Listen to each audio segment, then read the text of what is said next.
Let's see what happens when I change. I lose you guys.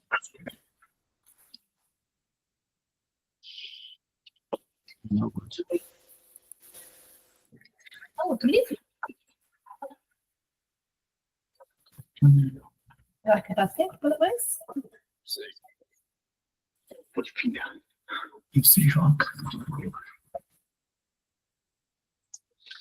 Yeah, I have a problem here. When I move my stuff here, I lose you guys, so I won't be seeing you. I think it happened before. All right. Unfortunately, this is the way it's going to be. So we are going to. Oh, I need to move this thing differently. So just give me 1 sec. Oh, good. Okay, I'll do this. If I have to lose you, then I will do this. Keep watching you guys. I'm back. All right. So tonight, we're going to continue to working towards our inner transformation course, and this is the lesson number 5. So the whole course goes through the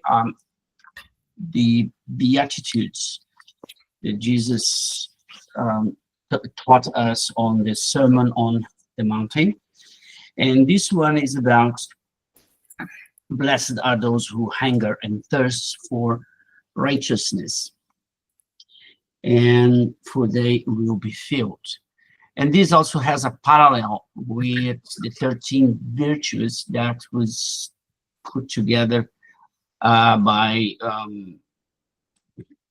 Benjamin Franklin? Huh? Benjamin Franklin? Benjamin Franklin, that's it.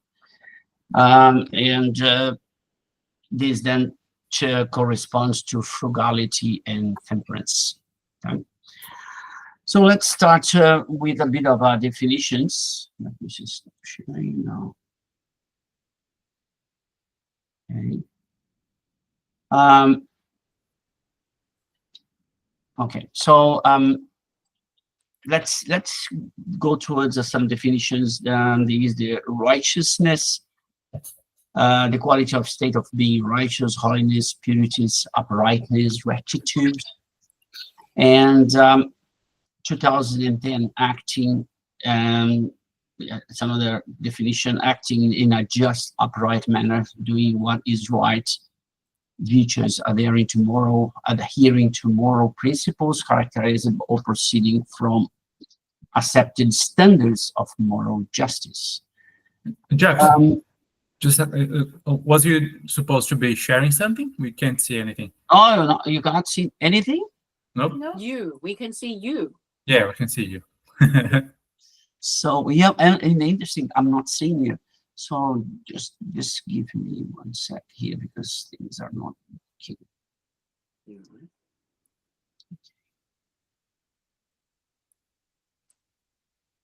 Oh dear. I give you this. Yeah. It's working out? Mm. You didn't say anything to me, eh? Okay, I must, because I hide one thing here, and there is one thing instead of. Is there snuggling going on there? Excuse me. Sorry. Yeah. Ah, So you guys see now? Yeah, we can see. Yeah. However, it's a little bit funny. Wasn't supposed to be like that? Hmm? It wasn't supposed to be like that? No, the problem is that I cannot see you guys. That's the problem. Let me see if it says swap here. No, it is. That's what it is. No, this is what it is. Yes.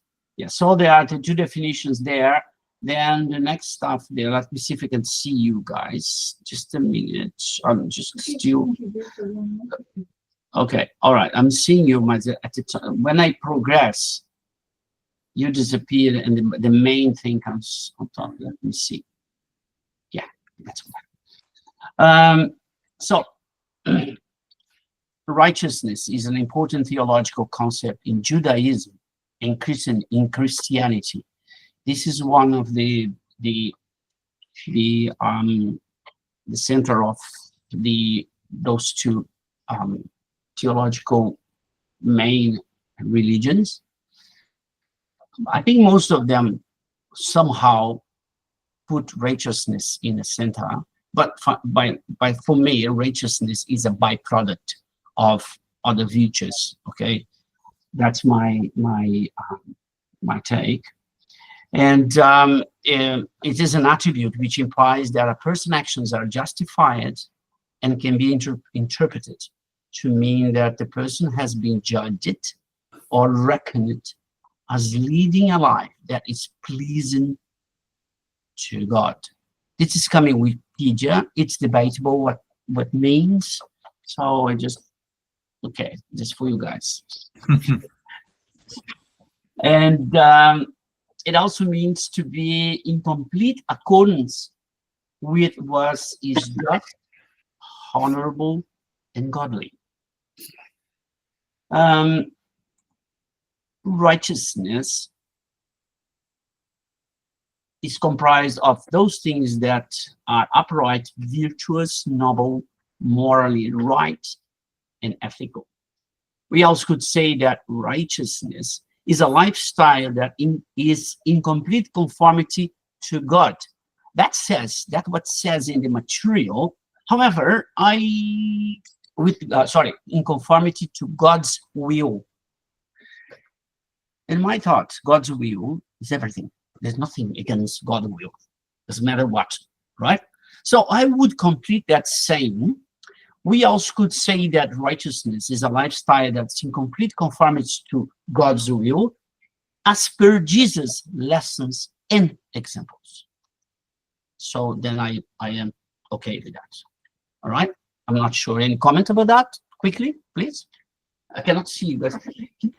Just please. Yes, now I can see you guys through camera. All right. Okay. Let me know if someone raised the hand. Okay. I am blind here. Okay. So let's move. There are some quotations in the Bible about righteousness. Okay, that is provided. So he who pursues righteousness and love finds life, prosperity, and honor. This is in Proverbs 21:21. There is another one as well, says, for the Lord is righteous. Probably this is just the tail of some big quote. And he loves righteousness, and the upright will behold his face. That Psalms 11:7. And there is an extra one that says, what the wicked dreads will overtake him, but the righteous desire will be granted. So what says that the righteous behave? It's in your side. If you wish something, you will achieve. On the other hand, the wicked have fear of certain things, will take him. So that's the way it's put on the Bible. And if I'm wrong, please correct me. So all men's souls are immortal, but the souls of the righteous are immortal and divine. So this was Socrates. Okay, that was Socrates' quotation. So amongst the 9 beatitudes presented by Jesus in his Sermon on the Mountain, known as bem-aventuranças in Portuguese, that's for Colleen. The 4th is, blessed are those who hunger and thirst for righteousness, for they will be filled. Again, blessed are those who hunger for thirst. Blessed are those who hunger and thirst for righteousness, for they will be filled. So this is in Matthew 5:6. Interesting, the idea of hunger and thirst. And it's interesting, forgot the word. So the idea idea of hunger and thirst speaks of a deep longing and strong desire that aches desperately to be satisfied. The analogy, that's the word I was thinking about. The analogy that was used by Jesus in terms of expressing this desire of having, this need for being righteous. There are no words that would serve better than hunger and thirst to express this strong desire to obtain the righteousness that we ought to feel. No needs are so keen, none so imperiously demand supply as these. So, as I said, it's interesting analogy used by Jesus. So that imagery, in using the imagery of hunger and thirst, Jesus communicates how important righteousness is to our lives. We'll see further. And Jesus extended his blessings to those who desire righteousness as a profoundly urgent priority in their lives, recognizing its vital importance. There are some passages on the Bible where he reiterates that. It's in Matthew 6:33, when he says, "Seek first the kingdom of God and his righteousness before anything else, and all these things will be given to you as well."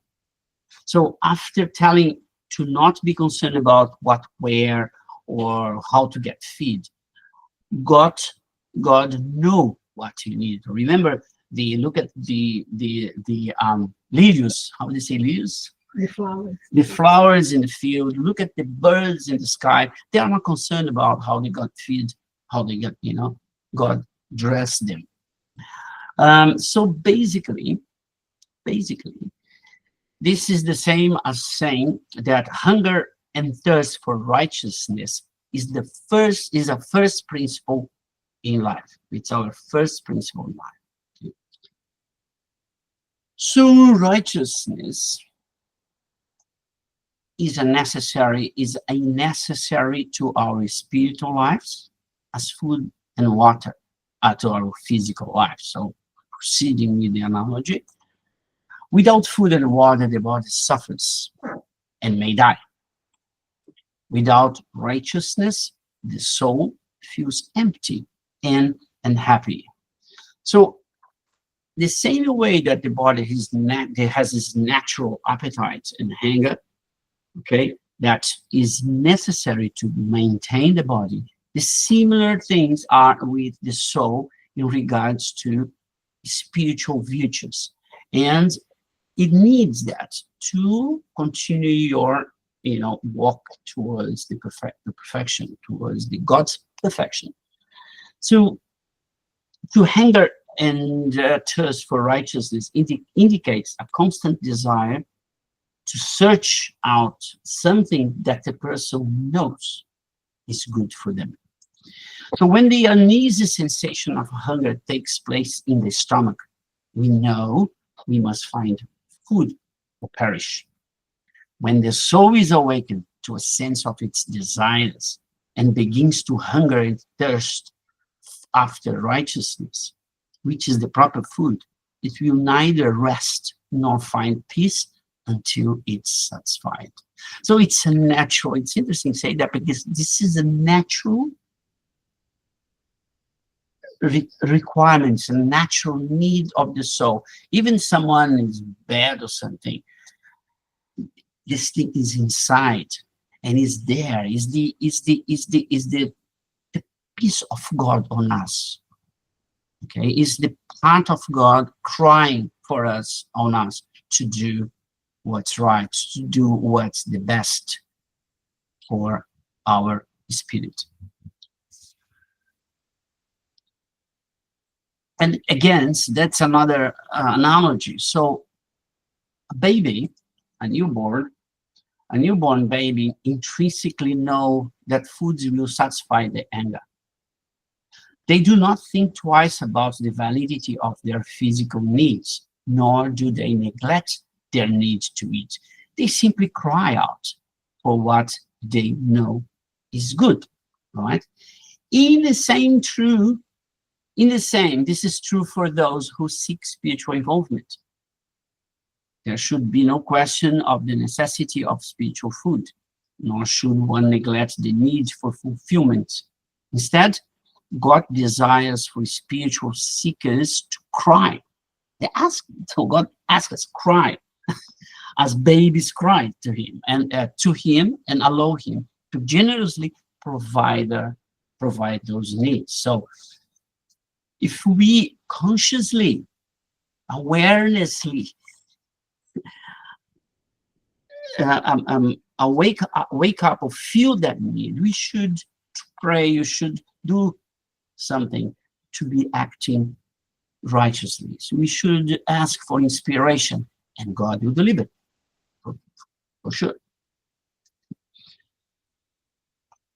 Then come that other, I think is another beatitude. I think it's the number 8 that says, "Blessed are those who are persecuted because of righteousness, for theirs is the kingdom of heaven."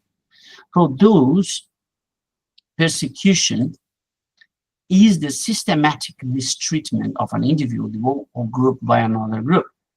So, for example, at the time of the Romans, as you can see there, the Romans pursued the Christians, and one of the ways they mistreat them is with putting them to the lions. Another one was the religion's persecution on the Second World as well. Those guys. So against ethnic persecution, political persecution, though there is naturally some overlap between those terms, but you can see today's persecutions. It's the inflicting of suffering, harassment, isolation, imprisonment, fear, pain, and exclusion. This is something in Wikipedia. But we are now living times that there is not such thing anymore, right? Nothing is happening that is persecuting or pursuing some kind of ethical persecution or political. This is not happening anymore. We can see that this is still happening. It's still happening. All right, we can see this in America with the guys the immigrants being pursued, but not just in America. In many countries, it's happening. The thing is, it's about gender, about whatever. So, yes, there is someone raising a hand. No. No. Okay. Yes. Colleen, raise a hand. Huh? Colleen, raise a hand. Where? Oh, she just did. Give up. Okay, Colin, go for it.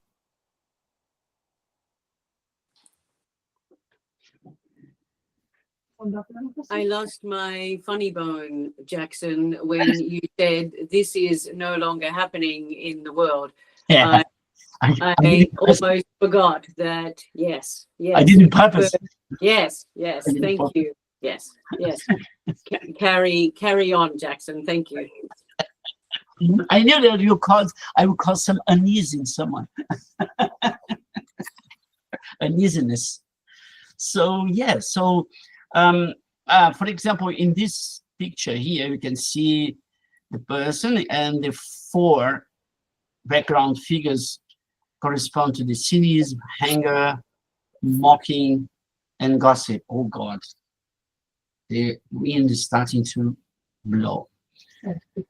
Yes, time to pick up. So nowadays, persecution frequently comes in verbal form. But as you can see lately now, it's not just in verbal form. It's now being really actions towards groups, etc. But usually by the way of unkind mockery and reproachful language.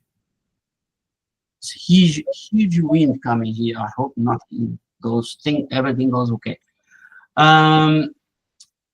in today's society, the act of revealing that you are somehow religious or spiritual may bring on smirks and laughs, rude and disgusting comments, alienation, or even retaliation. And there are as well other cruel and unjust actions like confiscation of goods, banishment from a group. And one of the places where those things happen very frequently is in a workplace, where we can be, demoted or fired or criticized because of our beliefs. And now it's not just religious, it's political. Political is another way, is another, base for someone to be the victim of persecution. But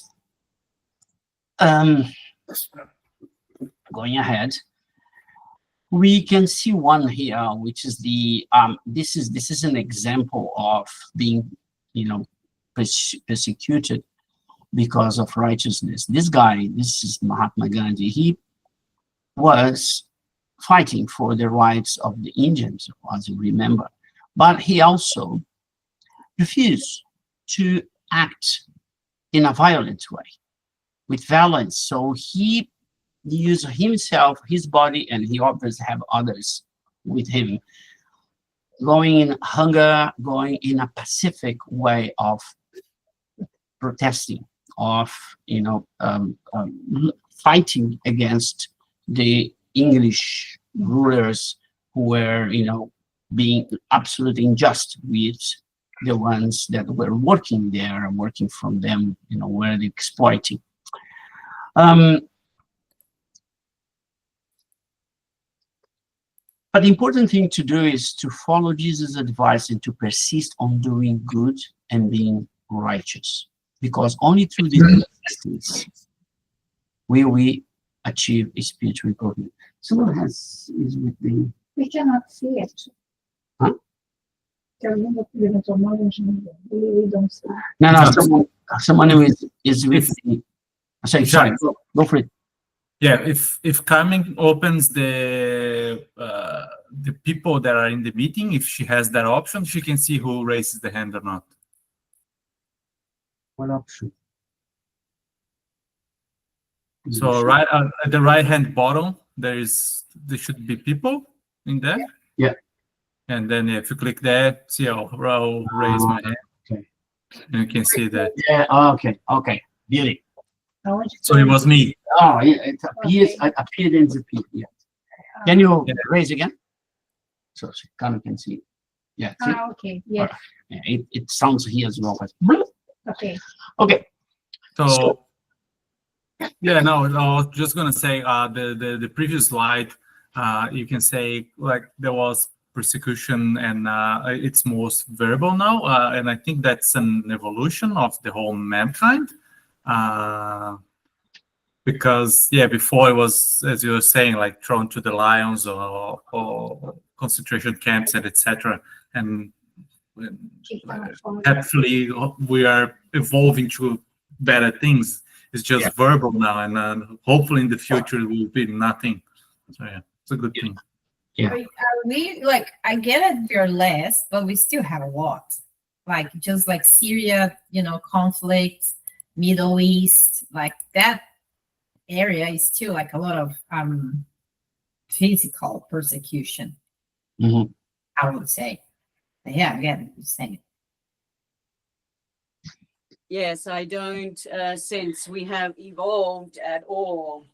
Yes, there is a grandstand that there has been no Holocaust, but we are seeing Holocausts everywhere in Myanmar, and as you said, Syria and Gaza is just an abomination in the Sudan and so many parts of the world where there is no media coverage. There is consistent annihilation of the weak and of the vulnerable, and it is an abomination, as Martin Luther King has stated. it is more abominable that no one is standing up and saying, this is enough. This is where the hunger and thirst for righteousness lays in the hands of the silent, because we are held accountable for what we allow. And in our silence, we are allowing for this to continue, not just year in and year out, day by day. Hundreds of people are being affected by the brutality of those that want to sit in a state of power over another. I sense that we have not evolved. In fact, I sense that we are as affected by our disconnection with our divine self than ever before. Yes, yes. Yeah, I agree with you. And one of the biggest examples of our time now is Gaza. Gaza is one major example of this persecution, right? So Hamin is out because she is looking at the wind that I don't know what's going. But anyway, when it's yes, as I said, why is very true that those who suffer persecution endure hardships and trouble. So they really are they have things against them when everyone who fights for righteousness, they suffer issues. We still need to remember that we need to persist on doing good, okay? And we also need to remember that one should never bow down to error and should always live by the moral and ethical values that we learn from human laws, remembering above all those that we learn from God's laws, thus demonstrating our constant awareness that we dwell in eternity.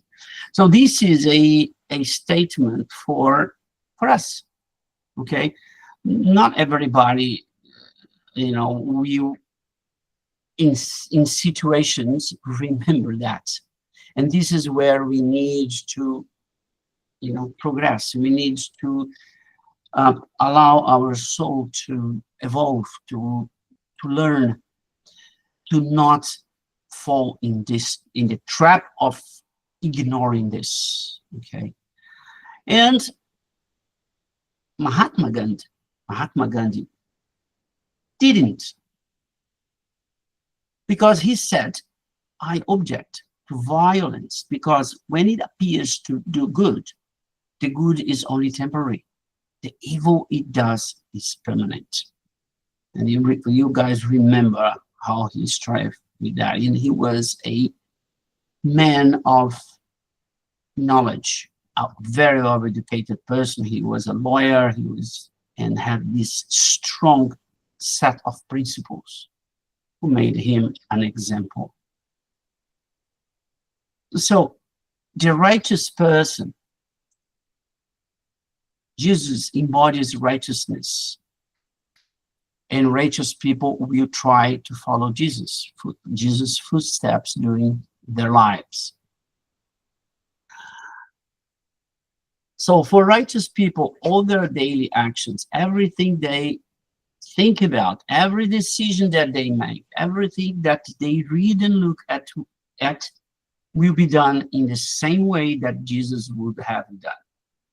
So it's interesting to know, it brings us some questions. And I remember people saying that when you have a decision to make, when you have an action to take, even in a certain situation where you will be greatly benefited,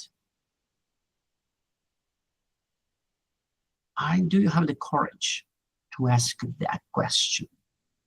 Would Jesus do this? Would Jesus be happy to make that decision? Would Jesus be comfortable to take that action? If you have any doubt about this, you have doubts about the righteousness that you are making a decision of taking action. And a person with high righteousness, conscious of formation, they will know immediately the answer. You know what to do.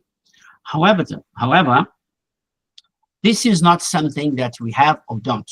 This is something that we evolve. As we learn, as we suffer, as we experience, we develop our sense, a sense of right and of righteousness, our sense of our moral values. And what I think in terms of righteousness is that the uplift of our morals or moral values, the righteousness is a byproduct. It also increases our level of righteousness. I would say our level of righteousness is a product of the level of our moral values.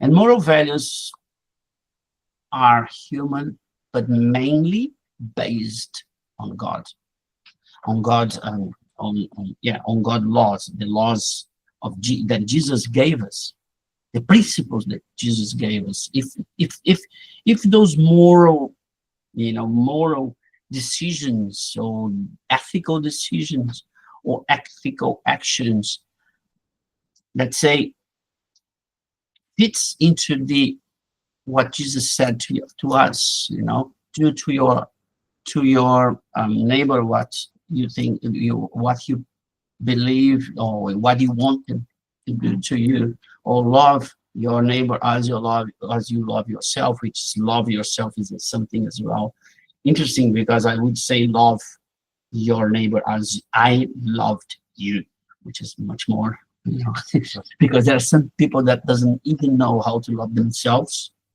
okay, let alone the other. But again, righteousness for me is a byproduct of your moral values. As you increase your moral values, also increases the level of righteousness.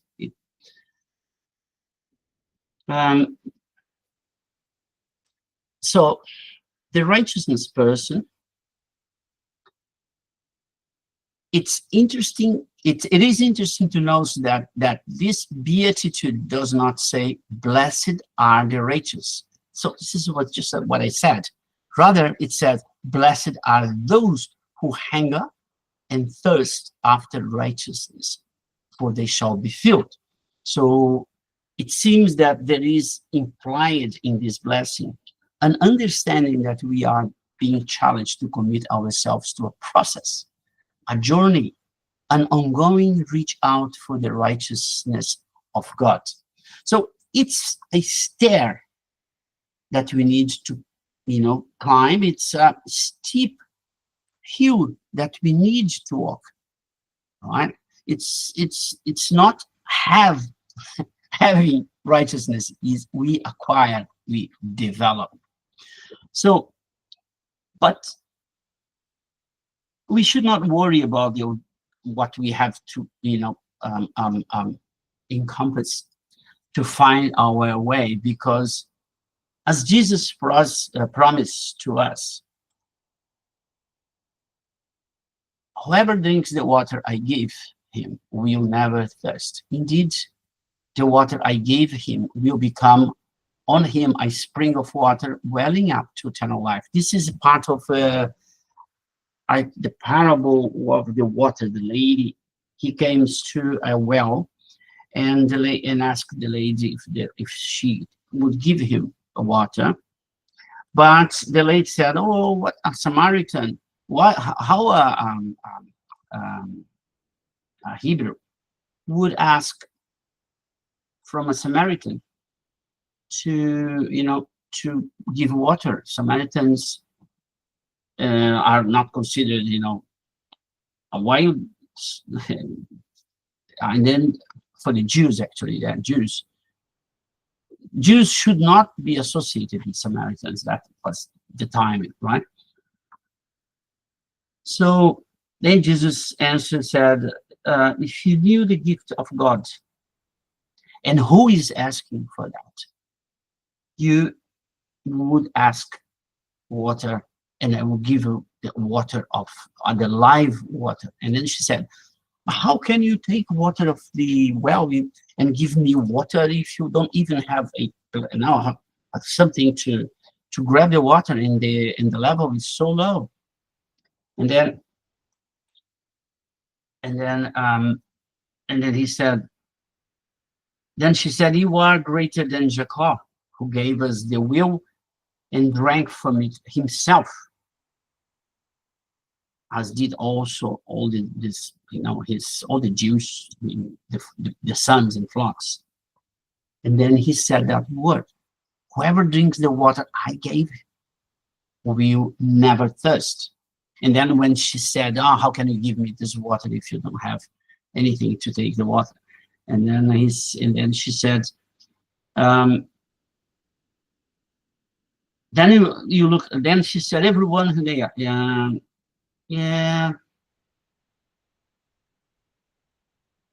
And then let me remember, she gave me, and then she asked him, give me the water, then, and I will live forever, and I will live forever. You sound like a, and then he said, bring your husband, and I'll give you the water.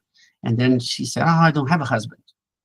And he says, oh, well, you have a number of husbands, so you're right, you don't have a husband. So that's some discussions about the husband. And then she said to him, oh, you look like a prophet. And you're right. Well, at the end of the day, she was talking, then she said, well, he said, believe me, woman, a time is coming when you worship the Father, neither on this mountain or in Jerusalem. Because she said, we Samaritans, we worship in the mountain, and you Jews worship in Jerusalem. But then she said, woman, will be a time where there will be no, there is a time coming, then there is no worship neither in those places, but,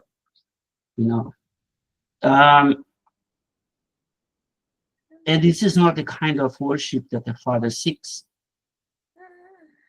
God is a spirit, he says. God is a spirit, and his worshippers must worship in spirit and truth. The woman said, I know that, that's interesting thing. The woman said, I know that Messiah, called Christ, is coming. When he comes, he will explain everything to us. And then he says, I who speak to you am he. So she was talking to the Son of God. But again, the water that we're talking about is that teachings, that if you take those teachings, we will not be thirsty anymore. It's not saying that we have provided the water to our soul. So that's, yeah, it's a bit complicated. So he says, I am the bread of life as well. And then Albert Einstein says the true religion is real living with all one's soul, with all one's goodness and righteousness. So what he said to her is that it doesn't matter where you worship, where it doesn't matter. It's what you live. It's how you take your life, and how your actions are done through the righteousness and goodness you can provide. Okay. Excellent. Carmen, Colleen wants to. Okay, Colleen, go. Sorry about my. Okay. Sorry, Jackson. Yes. I wanted to make one comment. The woman by the well, yes, she was Samaritan, but Jesus, of course, is he doesn't come from or is not a Jew. The word Jew is not used until at least the 3rd century AD. So these people are Judeans, which is Jewish.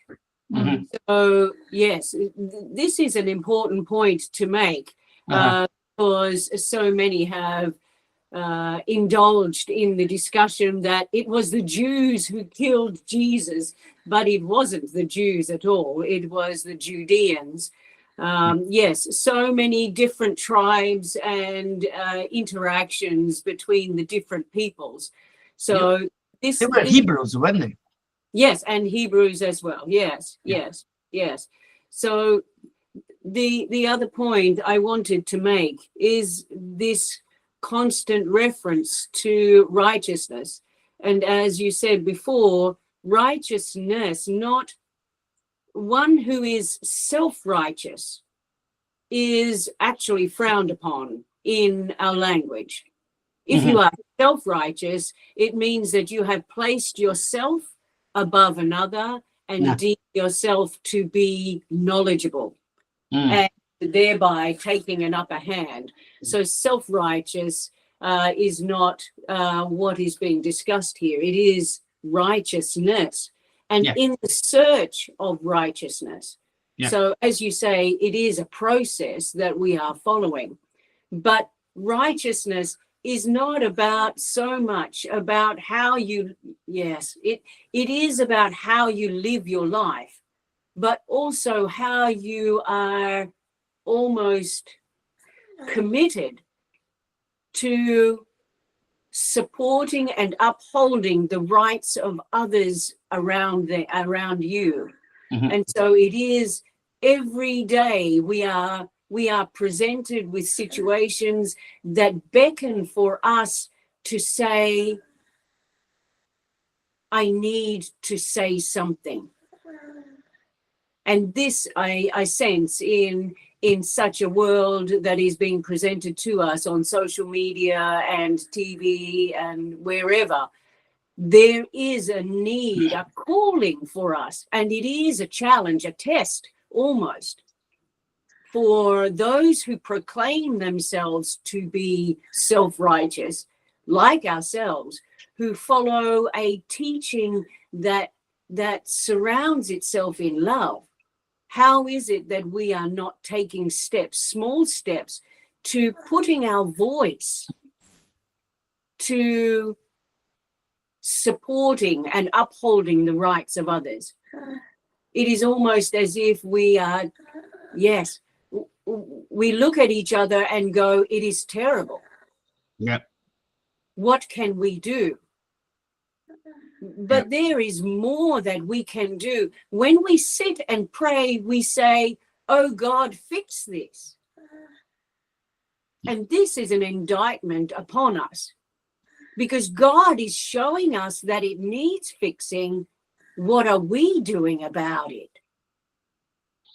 And when this topic came up, it was so compelling for me to see that we are being shown that each day we are given this opportunity to put our pen to paper, to petition, or to march, or to, to say something to our neighbor, or not to dog them into whatever it is, but to commit, to put our shoulder to the grindstone, is it? Yes. To commit our efforts, not just to sit back and say, it is sad, I will pray about it. We can certainly uplift the situation, to share our love. Gandhi himself did that. He committed his day-to-day activity in prayer, but he actively protested. He wrote many letters, and he went on hunger strikes and marches and such things. But it is in action, not necessarily violence, but in action, that we are compelled this day to stop the, what do? We have given up. We have given up on those, that we believe are running or ruling the world and saying they're the ones that are in charge. But if we were to go to the polls, we could vote them out, or we could protest en masse. I wonder, what is this state that is in our hearts that can make peace with all of this? Yes. Yes. Yeah, no, I understand this is not being passive in the sense of not supporting or don't giving support to someone else's rights. I agree with you. I agree 100%. And I just went back because I forgot to mention here that when those slides were made, probably the social media wasn't haven't yet shown its its claws, the way it can be used to also do the persecution, to do this persecution, ethical, political, everything is done through the social media nowadays. So it's the new big issue. So let's go back now. Let's go for the carrying of the body and the spirit. So expanding our studies about the fourth beatitude, and then we go to do some parallel with the need for temperance and frugality, which is the George Benjamin Franklin, the Benjamin Franklin 13 virtues. So let's turn to a passage in the Gospel according to Spiritism, in which a protecting spirit explains the need for the need for a careful maintenance in our body, which, as demonstrated by the consequences of health and infirmity, has a strong influence for the soul. So the spirit may be regarded as a prisoner in the flesh. In order for this prisoner to live, move about, and even conceive of the illusion of freedom, the body must be sound, of good disposition and vigor. All right. This is one way of, as well, maintaining this the spirit. Okay, and sometimes it's not just us. Sometimes someone else have to look after the body of someone else, because the someone else is not able to do it. So again, is the care for the body which there is a spirit inside needs to be looked at. So for this very reason, we should not take that statement that that Jesus said, "Blessed are those who thirst and hunger for righteousness," as something physical. No, it's not. We should not hang out or be thirsty to be able to evolve in our spirit. We need, on the contrary, to look after our body. So, the book of Genesis, chapter 11, item 11, Kardec explains. Right? It says, "It is the spirit that molds its envelope body and appropriates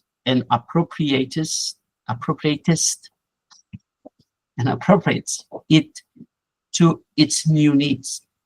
It brings it toward perfection, develops and completes the organism by measure as it experiences the need of manifesting new qualities."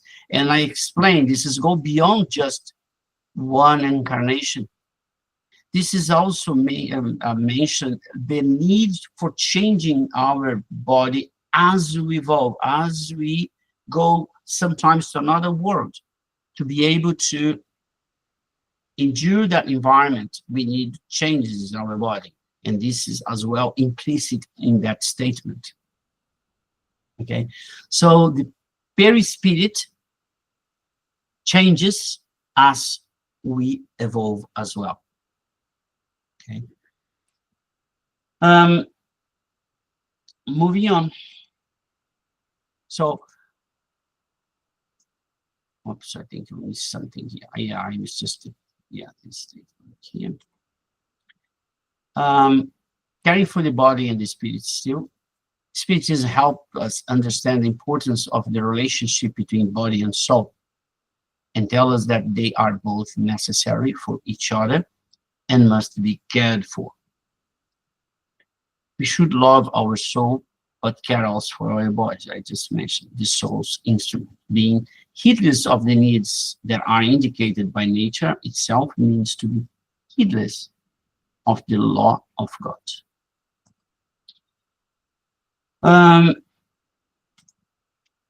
Those who desire to possess a clear conscience, a robust mentality, and a well-balanced mind need to learn to be frugal and temperate. That's those two virtues. One needs to avoid overindulgence in eating, which upsets body and mind. So again, it's being, temperate. This is also valid for over drinking, which entails the loss of all dignity and overstepping of all bounds. A frequent repetition of either inevitably leads to sickness and infirmity. So, and also, so this is coming from here, and here by Don Leon Dennis, which is one of the speeches. So we need to grant to the body that which it requires in order to remain an useful servant and nothing more. This is the wise person's rule, to curtail the budget of its material needs, to subdue the senses and master the base appetites, is to shake off the yoke of the inferior forces, to prepare the spirit's emancipation. To have few needs is likewise a form of wealth.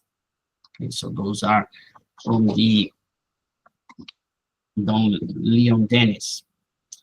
So again, after all, the perfection lies on us, on the transformation to which we submit our spirits.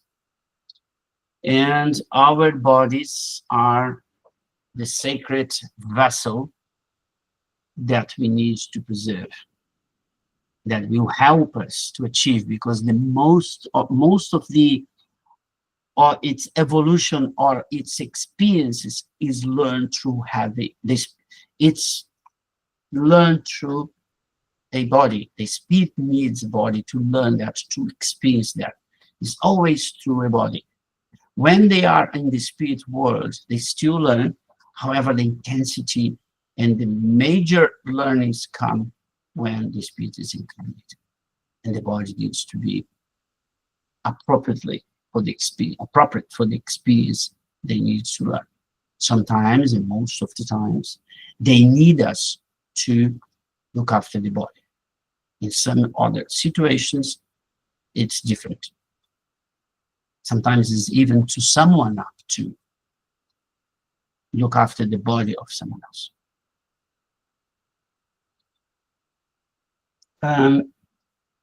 Here comes the Benjamin Franklin's The Art of Future. So we're talking about frugality, which is being frugal is to strive to live within our means. Don't squander our money on fun. Don't squander your money on fun and frolicking, and don't waste the resources God gave us. This is a big statement that we should take into consideration, not just personally, but collectively, as in don't, mess or don't waste the resources that was given to us on our planet. And if you could be, and if you, and I believe if we were given the power, we would be messing with the universe, with our solar system.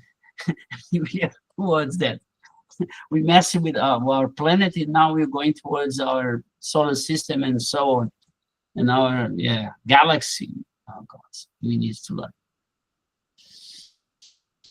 Temperance is, being moderated. So the definition is being temperate is avoiding the extremes. Don't drink or eat to excess, or indulge in anything beyond what is healthy. It also compromises and finding the middle ground. It's self-restraint. So it's moderate. It's avoid excess, avoid extremes. Everything in excess. Most of the time, it causes problems. So again, who are responsible for the quality of our lives? Who are responsible for our development? We are the artisans of our life. Our lives. And again, blessed are those who hunger and thirst for righteousness, for they will be filled. So here's the example of the bird. So hunger and thirst. And finally, balance is the key to life. A good picture. And that's all. I will go back to you guys. Let me see, where are you here? Here you are. Okay. Anyone wants to comment? I'm good. Thank you, Jackson. Thanks.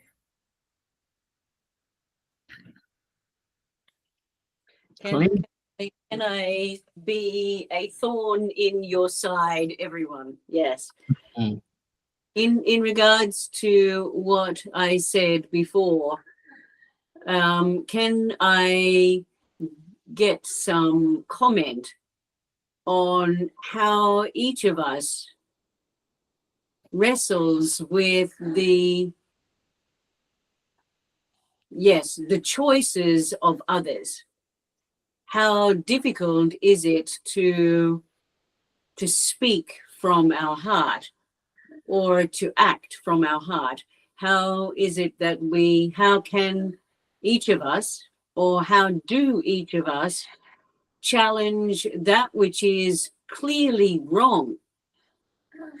How do we handle that in ourselves, and how do we act upon that? Yes. Yes. What do you mean when someone, can you give me an example? Like if someone make a choice, how like I react to that? Is that what you mean? Sorry, I'm a bit lost with your question. So the point is, on a world scale, there are many things that are happening. Mhm. Yep. We are shown that. So in that first instance, yes, in that respect, how are we handling that?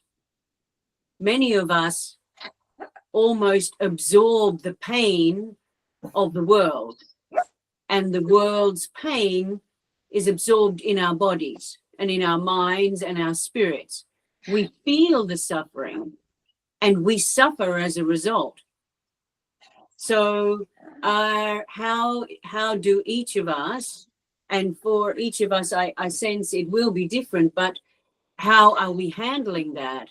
And are we doing something active on this global scale and then on a personal scale? Because as in the post for the week, I posed the question, yes, to I can't recall exactly, but it was asking, yes, I can't recall, but Alex, check. yes, the question is, how is it that we remain silent at the risk of, yes, holding the peace? We don't want to cause, yes, we don't want to cause a scene, or we don't want to risk the peace. Yes. and yet there is no peace. Come here, Pachi. Yes, yes. Do you understand what I am getting at? Yeah. Yeah, no, I get it. The question that you posed was how can we reconcile this, which is what you said, with our deeper self when we know how vital it is to help those in need. Yes, yes. And how do we sit? And I know each of us sit in almost an embarrassment, a silence, and yet it is killing us, each of us, because we know that there is a way. Yes. Yes. So I'm just asking how each of us can respond to that. Yes. So what is the question? Did you read somewhere? So we are all affected by the actions and our words used by others that cause harm, pain, and suffering. Yeah. It's in this But post. more so than not, we are afraid to speak out against. Yeah. And for Yeah, the sake of peace, we hold our tongue or turn a blind eye or turn the channel. Yeah. How can we reconcile this with our deeper self when we know how vital it is to help those in need? Yeah, no, this is in this post that you published. Yeah. Yeah, that's what I was asking. Where did you get it? It's in the post, yes. Okay. I wrote it. Yes. Yeah. It's a very good question. Yeah, the thing is that sorry. You can go, Jackson. Now we are like cattle. But we are not. No. We act like cattle. We behave like cattle We choose. when we don't Yeah. have an opportunity or a leadership, right? Most of the history has been changed not by one person alone, not by one person acting as, so we need to have leadership. We need to have opportunity to then act, because we are powerless on doing. Are we, Jackson? No, we are powerless alone. We are powerless individually unless we are blessed with the vision, with the ways to do it. That's so everybody that is not that doesn't agree with us, they are waiting for the opportunity. They are waiting to act as they are aligned to. How can I say? It's like the war coming, people coming to conquer us. One person alone will not avert that attack. We need a leadership. We need then someone who has been blessed, who has been, I'd say, got this revelation to know how to act, and then it's this person, this leadership will be aggregated, can be a leadership made of 3, 4, 5, 6, then 10, then 100. It's just a matter of creating that. We don't have at the moment this. We are really asking for some kind of leadership, but everybody, I tell you, is convinced that something needs to be done. We just So are you happy sitting and waiting, Jackson? No, of course not. So in my voting, in my opportunity I have to vote, I vote according with my thoughts. This is at the moment what I could do. Okay. Yeah. If there is someone organizing a parade to protest, etc., well, we will have a lot of people willing to go and hold something, and I will as well do that if I think that aligns with my thought. But again, this history and justice has been made through leaders, true leaders. And as you know, there are leaders for good and leaders for bad. And at the moment, the leaders for bad are actually taking those that think really but not it is, righteously, with Yes. them. So- Martin Luther King states that it is an admission of the lack of commitment by the silent ones that allows for the abominations to continue. And I would not take this on me. I would take on those who has the representation to open their mouths, and they are silent.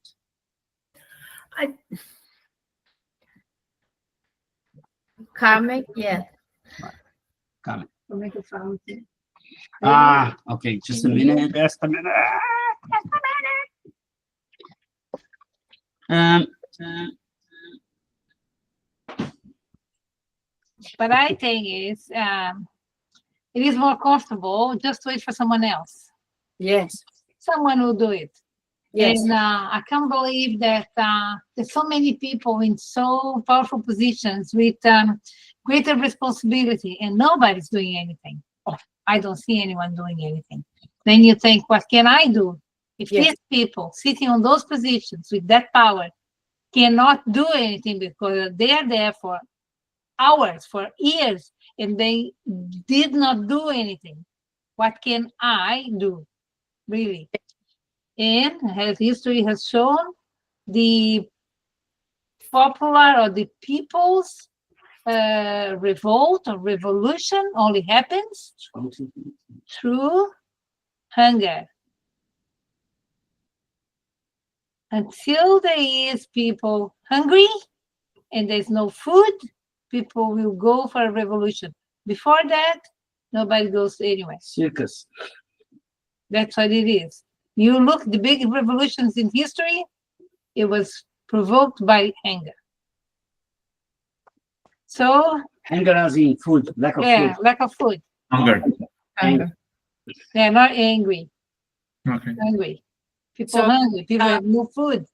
So, so maybe now something will happen, because in Gaza, which is the main thing that really hurts my heart, it's to see that what's happening.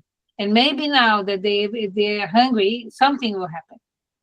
Because I can't believe those things are happening, and there's no one. Do I need to go there and do something? yes, yes, that is the question. Yeah, that's the questions that pulling. But what can you do when you think about all these people that are there, all the guns that these people have or could not have, if someone did say the word and they're not doing anything? What do? I go there and talk to these people. I go there and shoot these people. Right. What can you do? It's very frustrating. Yes, but to sit and to say it's very frustrating, Yes, I not know. the answer. Yeah. I You need to find your way to this. I think, you need to find some way of, I don't know what. So like, I even thought of starting some kind of online protest, Yes, yes. but do I want No, a the problem problem? is Do I want a problem? No, I don't. Yeah, the problem Wow, is, wow. even in the social media, the problem, if you say something, you are then a target. Yeah, exactly. But blessed are those who hunger and thirst after righteousness. This is the application of Yes, it is. Yeah. Yes, it Yeah. is. Yeah. And that's the thing. No, I- Guy. I think it's a very very powerful question, and also a very the answer is not quite simple. If we get like big events like we're discussing here, Gaza and all of that, we are sitting here like what we can do, like, Yes. it's like, what can I do? There's thousands of other ways you could participate. You could, like, I don't know, support a ONG and things like that it might affect. We can pray. There are all those things we can do. But I think the first step starts on your surroundings, so that could impact at least your surroundings and becomes the butterfly effect as well. I get it. we need to move the big movement. But like in reality, if I flew from here to there, most likely I will be dead as well and not gonna put like anything. Or I could be some news because of my death, because I flew or that. Like you never know that kind of stuff, but your action's gonna have a reaction. So you can choose to participate as little or as much as your heart desires. But I think to try to bring to a simple examples, I think you could try to be more, we could try to be more active on the things around us as well. Because I get it, Gaza, all Syria is really bad, but also we have a lot of bad things, on our surroundings here. So for example, a very simple example, Amanda started a collection of the containers, so we have a lot of friends that, oh, by the way, my shed is full, full of containers. So then we helping her sponsor 3 kids that, through Rose Foundation.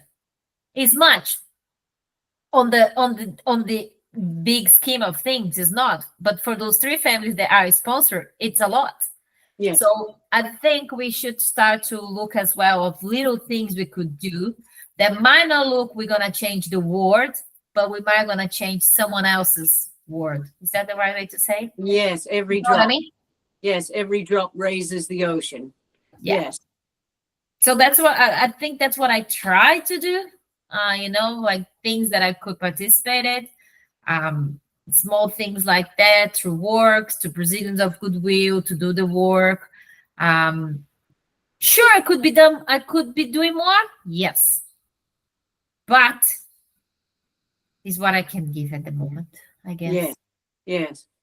But it sits heavily on our hearts, doesn't it? It does. And this is something that is important to recognize, not to absorb the pain, but to recognize the pain, to honor the pain, and to step in unison with the pain. This takes for each of us to find peace with each situation, to say what needs to be said, to share what needs to be shared, but it requires diligence.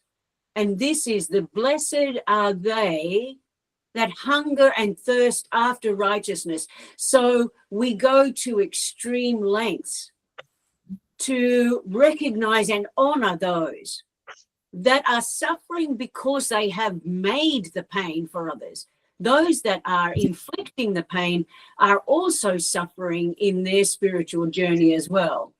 But it is so important, I sense, to embrace this particular, beatitude, because it speaks so loudly right now. Yes. And for us, for in my situation, I sit and we watch TV at night. The commercials are, because we have satellite TV, so we get different commercials to you guys. Satellite TV comes from or covers all of Australia, mostly outback. So there are different commercials, but so many are from UNICEF and many of the aid agencies that show such heart-rendering, pictures and situations. But we sit and we say, it is atrocious. But my hands are not active in writing letters. My hands are not active in signing petitions. My hands need to be active, and I do sense that this is a sign for myself to do more, because these things are being shown to us for a reason. Yes. I know it is something that I am passionate about, but I do sense that this is a sign for all of us not to turn our backs and maybe wait for a leader, but uplift a leader, uplift and support so Yeah. that a leader can rise. Yes. Okay. Thank you. Yes. But and also we have elected some leaders, but they are not really well. One way don't know, but we should encourage people who demonstrate the same thing, who are young, have a long life, to get into a party. So I know that if you get into a party, you're going to see other stuff that will challenge your righteousness much more than when you are looking to those pictures, of much more interests, you know what I mean? How can I say, opportunities to be corrupted. All right, and you need to grow. You need to go over it. So it needs to be really a high level spirit born to resist to all those traps, to not follow to those traps that exist on those political, areas, because it's true being a representative of a mass that will start changing. Yes. It's true those, so we need to identify those and help them, support them to not to go through those, hardships in terms of ethical hardships, because the power is huge to eliminate whoever wants to change the status quo. Yes. It's here in Australia, it's in America, as we could see, it's in Brazil, it's everywhere. Yes, it's in the workplace as well. Yes. You are silent. Something I cannot hear. Oh, okay. But it's unbelievable. I think people, and now we come again to the theme today. I think, as you, Colleen and Yvonne, the people is thirsty and hunger for justice. Yeah, that's what is happening. Absolutely, this is what's happening, right? We can see in the air that not everybody is actually agreeing with that. We can see in the air those who are, how can I say, those who need more experience to see the right side. Lots of them. But they are few, they are not many. Most of the people, and I believe that, are hunger and thirsty for justice. Yes. That's what I feel. And they are waiting, we are waiting.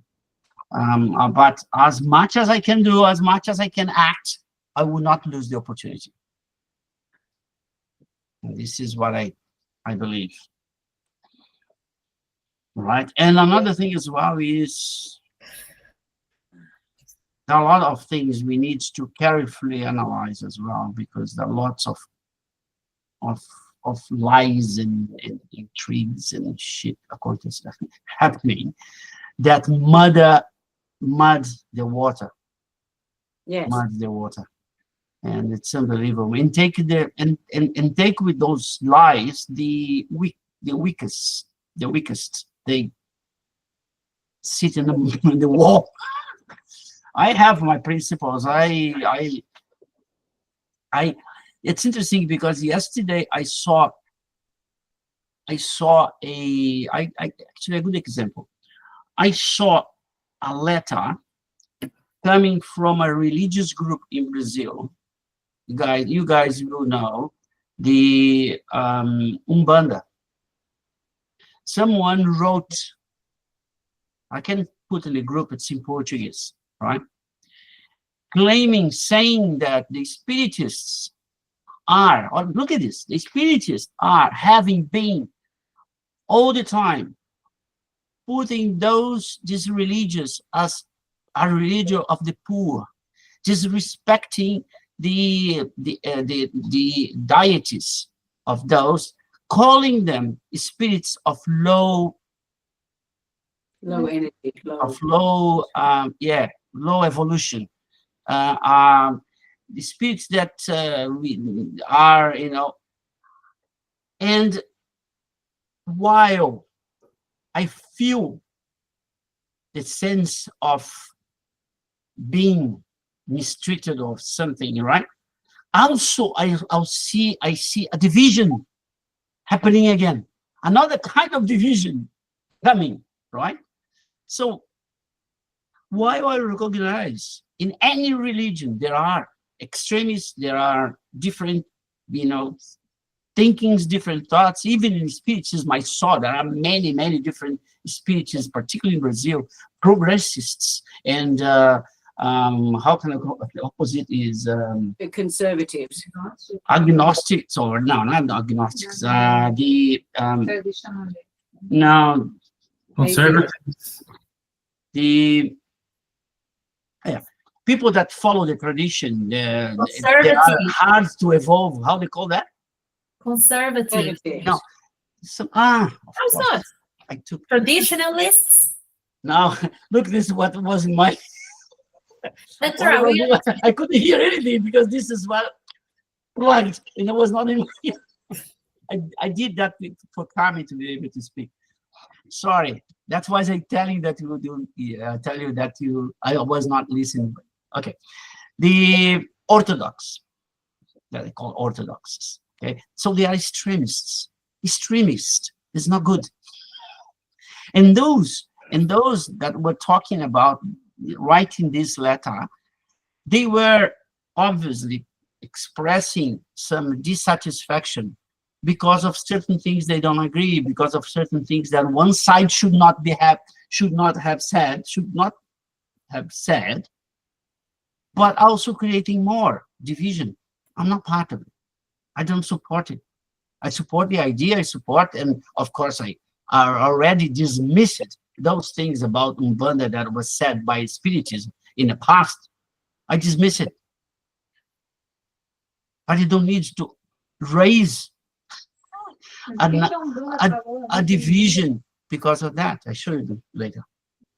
It's unbelievable, well written, but instead of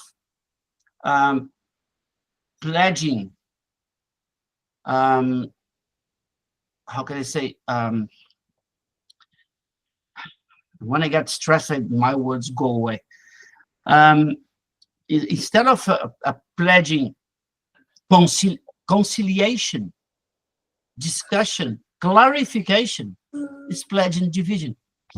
It's pledging we cannot, you know what I mean? So yeah, that's it.